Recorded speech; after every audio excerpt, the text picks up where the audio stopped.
اس کے مقابلے میں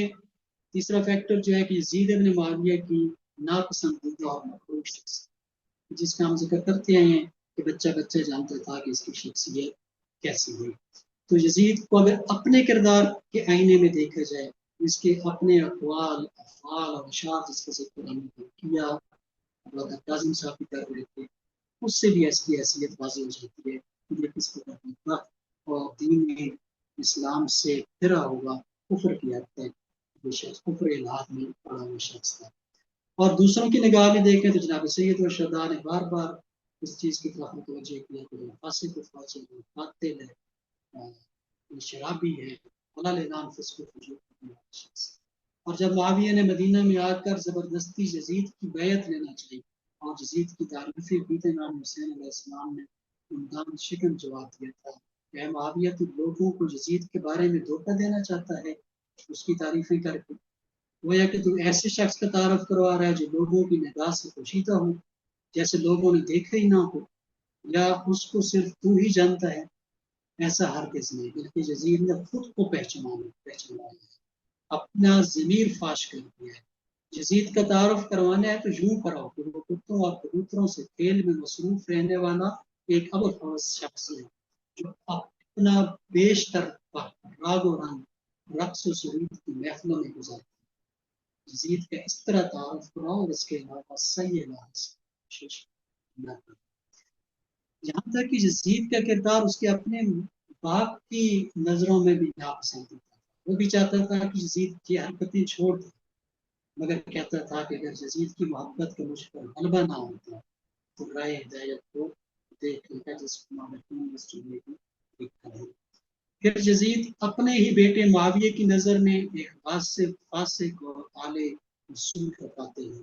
جب یزید کی وفات کے بعد اس کا بیٹا مسند نشین ہوا جس کا نام معاویہ تھا، تو چند مہینے کے لیے رہ سکا اس منصب پہ، اور پھر یہی کہتے وہ اس سے جدا ہو گیا کہ میرے باپ کو لوگوں کے اوپر مسلط کیا گیا تھا، جبکہ اس نے اہل بیت رسول کا خون کیا اور اس منصب سے جدا ہو گیا۔ عبداللہ ابن حنظلہ کا ہم ذکر کر رہے ہیں، غلطی کیا ہے جو واقعہ کی وجہ بنی تھی، اور جس طرح اس نے تعارف کرایا تھا مدینہ میں، مدینہ کے لوگوں نے دعوت ہو گئی تھی۔ احنف بن قیس کا ذکر ہم نے دوسرے یا تیسرے لیکچر میں کیا تھا کہ جب معاویہ نے اپنے بیٹے کی بیعت کے لیے لوگوں کو بلایا تھا تو کس طرح احنف بن قیس نے بڑے مجمع میں یزید کی اصلیت کو واضح کیا تھا۔ جہاں تک کہ زیاد بن ابی یا زیاد بن سمیہ جو بصرہ کا گورنر تھا، جب معاویہ نے اس کو خط لکھا کہ اہل بصرہ سے یزید کی بیعت ہو، اس نے جو جواب دیا تھا اس نے کہا تھا لوگ کیا کہیں گے جب ہم یزید کی بیعت کی دعوت دیں، حالانکہ یزید کا مشغلہ کتے اور بندروں کے ساتھ کھیلنا، حرام ملبوس پہننا، لاہ و لعب میں مشغول رہنا اس کی عادت ہے، اور مسلمانوں کے درمیان حسین ابن علی اور عبداللہ ابن عباس جیسی شخصیات موجود، ہم لوگوں کو کیسے قید کریں گے یزید کی بیعت کی؟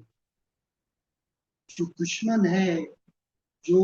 حمیتی ہے یزید ابن معاویہ کا، خود بھی یزید کے کردار پہ انگلی اٹھا رہا ہے اور گواہی دے رہا ہے حسین ابن علی کی اعلیٰ شخصیت و بے مثال شخصیت کی۔ عبداللہ ابن عباس نے جب شہادت امام کے بعد ابن زبیر کی بیعت نہ کی، مکہ میں جب اس نے بیعت کا اعلان کیا، تو یزید نے ابن عباس کو ایک خط لکھا تھا اور بڑی تعریف کی تھی کہ آپ نے بہت اچھا کیا کہ عبداللہ ابن زبیر کی بیعت نہیں کی۔ جناب عباس نے اس کو جو خط لکھا تھا بڑے شدید اور تند لہجے میں لکھا تھا، اور اس کو ایک جملہ یہ بھی تھا کہ یزید تم عورتوں کا حلیف اور لاہ و لعب کا مالک ہے۔ حسن بصری کا تذکرہ ہوا، میری سنت یہاں بڑا معتبر مفہوم ہے، یہ معاویہ کے جرائم کا ارتکاب کرتے ہوئے اس کا بڑا مشہور جملہ ہے، یہ لکھتا ہے کہ معاویہ کی 4 باتیں ایسی ہیں اگر ان میں سے ایک بھی ہوتی تو اس کی ہلاکت کے لیے کافی۔ وہ 4 باتیں کون سی ہیں؟ پہلی بات خلافت اور زبردستی کا اثر،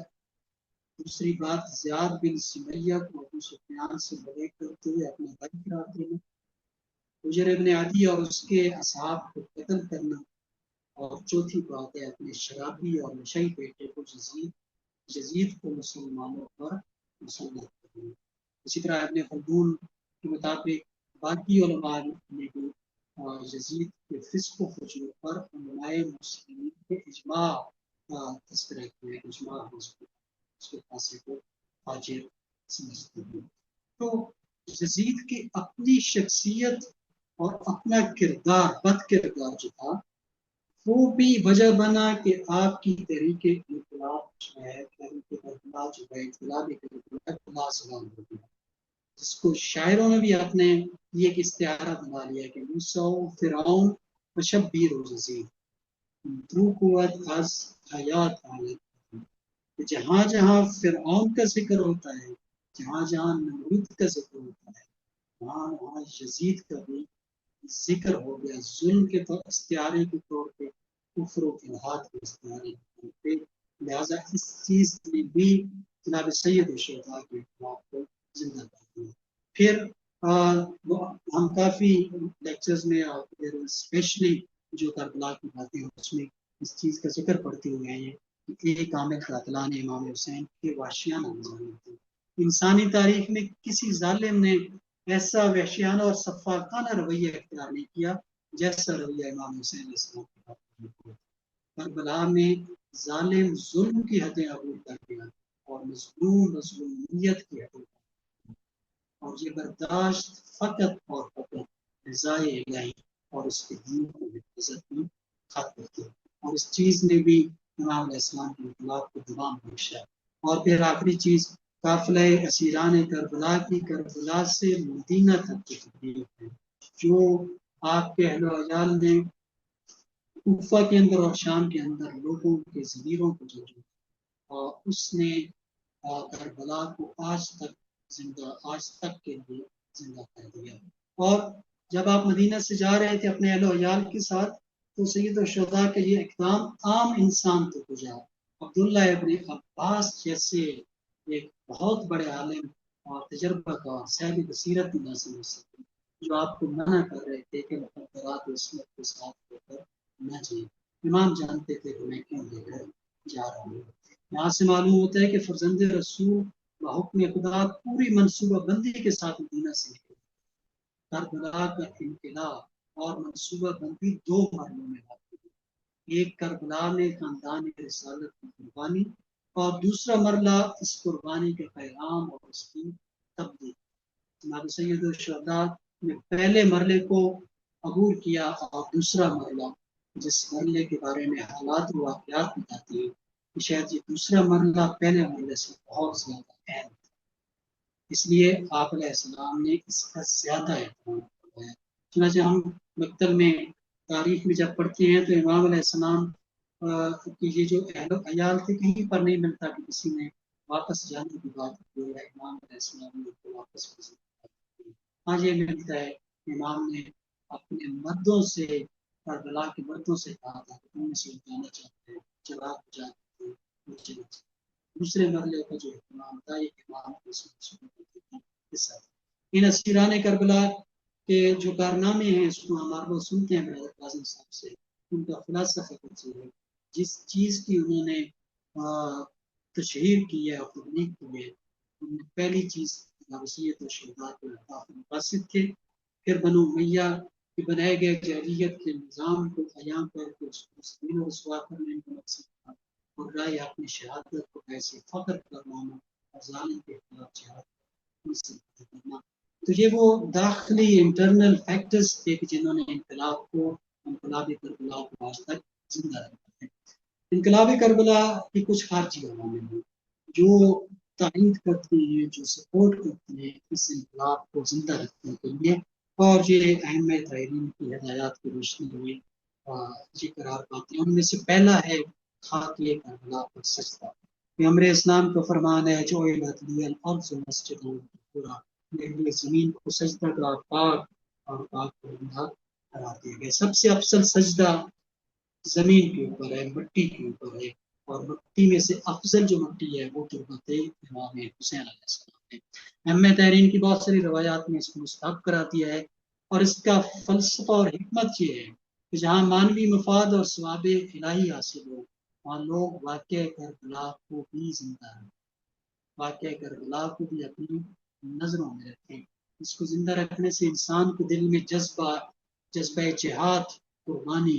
انصاف اور ظالم کے خلاف کلمہ حق کہنے کا جوش و جذبہ زندہ رہتا ہے۔ اور اس چیز نے واقعہ کربلا کو بھی اسی طرح زندہ کیا ہے۔ اس حوالے سے امام صادق علیہ السلام کی حدیث ہے کہ قبر حسین علیہ السلام کی خاک پر سجدہ زمین کے ساتھ طبق روشن کر دیا اور اپنے ہمراہ خاک شفا کی تسبیح رکھنے والا شخص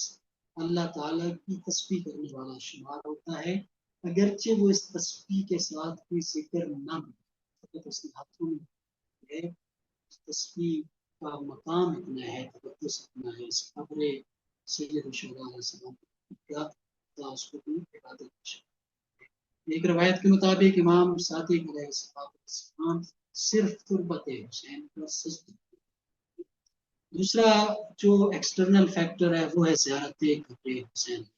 جس نے امام کی قربانی کو امام کو زندہ بتا ہے۔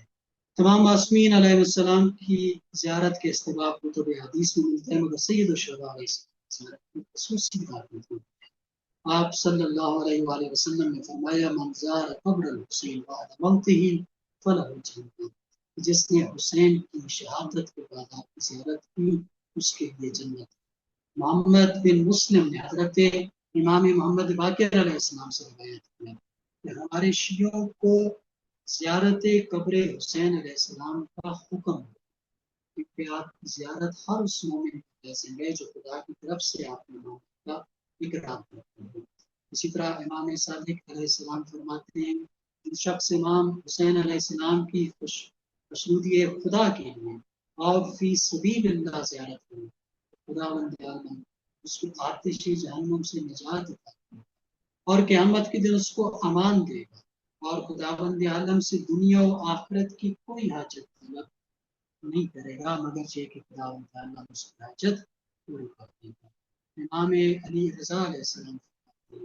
جو شخص کربلا میں امام علیہ السلام کی زیارت کرے اس شخص کی مانند ہے جس نے فراز عرش پر خدا کی مقام ہے زیارت سید الشہداء علیہ السلام کا، لیکن اے زائر حسین بن علی، زیارت کا یہ سارا ثواب اور اس کے اثرات اس وقت ہیں جب سید الشہداء کے حق کو پہچانتے ہوئے اور مانتے ہوئے زیارت، اس لیے کہ حسین ابن علی علیہ السلام کے حقوق کی معرفت اور ان کے حقوق کی شناخت معصوم علیہ السلام زیارت کا شرط۔ زیارت بما ہوا زیارہ بما ہے زیارہ یہ معتبر نہیں ہے، اصل چیز وہ یہ ہدف ہے، وہ مقصد ہے، وہ ہدف ہے جس کی وجہ سے معصوم نے اس کو مستحب کیا ہے۔ چنانچہ زیارت سید الشہداء کے بعض جملوں میں بھی اس طرح اشارہ ملتا ہے کہ انی سلم لمن سالمکم محب لمن حارب، میری صلح ہر اس سے ہے جو آپ سے صلح کرے اور میری جنگ اس سے ہے جو آپ سے صلح۔ جہاں پہ یہاں افراد موجود ہیں وہاں پہ خصوصیات ہیں، میں ہر اس خصوصیت کو اپناؤں گا جو آپ اپناتے ہیں، اور میں ہر اس برائی سے نفرت کرتا ہوں جس سے آپ کی جنگ ہے، جس سے آپ نفرت کرتے ہیں۔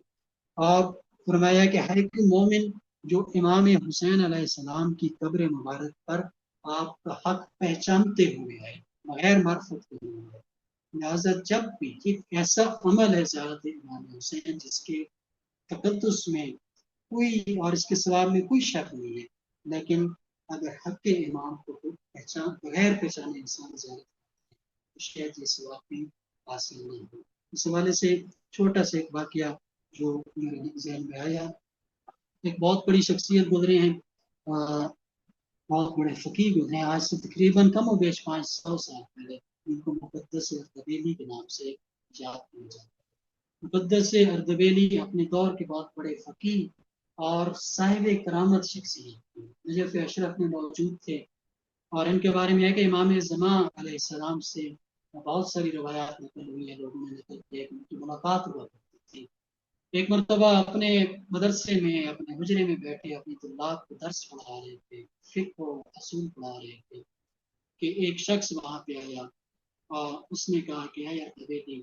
اے مقدس اردبیلی، مقدس ان کا ٹائٹل تھا، لوگوں نے ان کو ان کی خصوصیات کی وجہ سے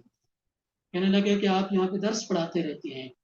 کبھی آپ کو توفیق نہیں ہوتی کہ آپ جا کے امیر المومنین علی علیہ السلام کی زیارت بھی کرایا کریں؟ اس چیز سے آپ کو کیا ملے گا؟ بہتر نہیں تھا کہ آپ ہر روز جائیں اور امام کی زیارت کریں اور وہاں پہ توسل کریں تاکہ آپ کی مزید بہتر ہو؟ مقدس نے اس سے کہا کہ اے شخص، تو یہ بتا کہ کیا تو ہر روز جاتا ہے امام کی زیارت کے لیے؟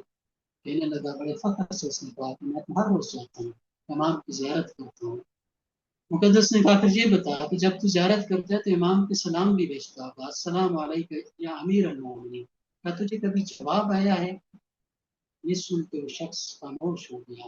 اس وقت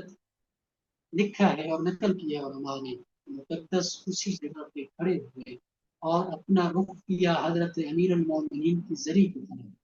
اور فرمایا السلام علیکم یا امیر المومنین۔ اور اس شخص نے بھی اور ان کے طلاب نے بھی سنا کہ ایک آواز ہے، وعلیکم السلام ایھا الشیخ۔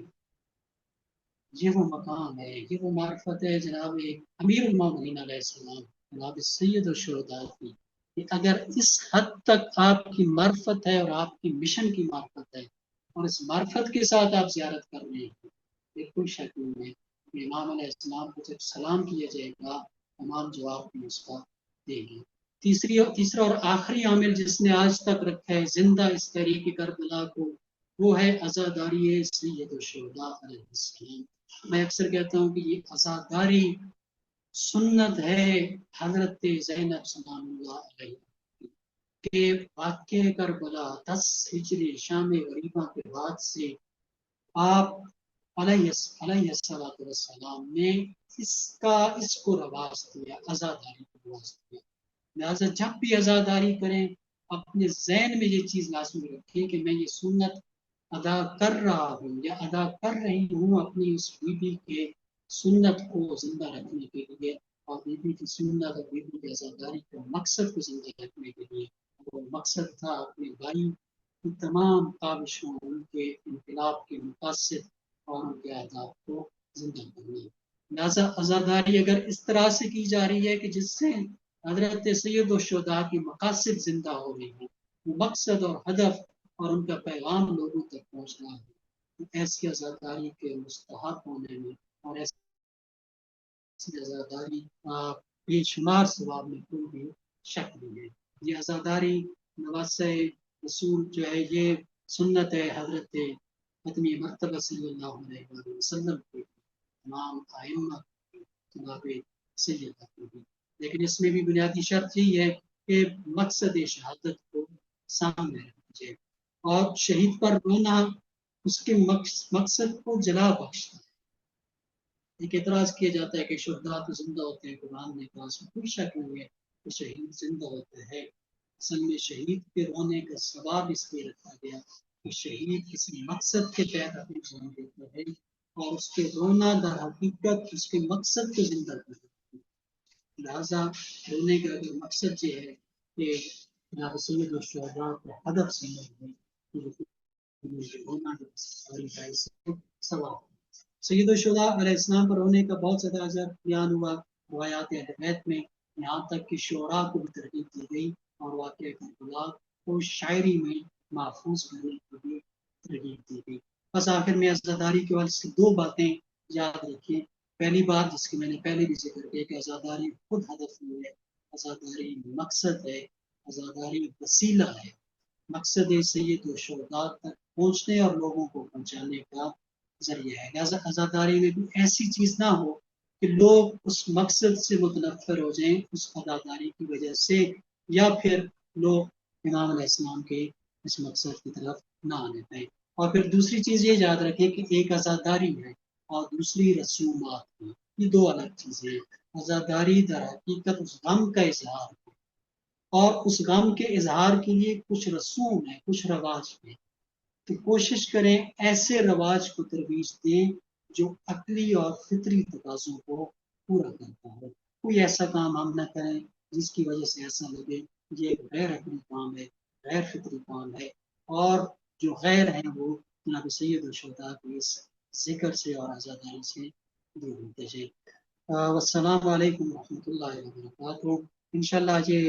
کل ہمارا اس کا آخری لیکچر ہوگا۔ کل میں چاہوں گا کہ آپ تمام جو پارٹیسپینٹس ہیں اس میں ضرور شرکت کریں، کوشش ہوگی زیادہ وقت آپ کو دیا جائے، چونکہ کل کا جو موضوع ہے ہمارا وہ ہے کہ ہم نے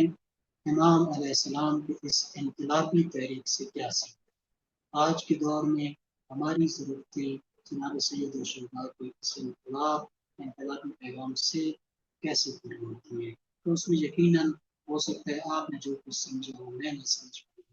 ہو سکتا ہے کچھ چیزیں میرے لیے نہیں ہو، میں بہتر کروں گا ان شاء اللہ تعالیٰ ہم اس تیاری کے ساتھ بیٹھیں گے۔ تو ابھی اس حوالے سے کوئی ڈسکشن تبصرہ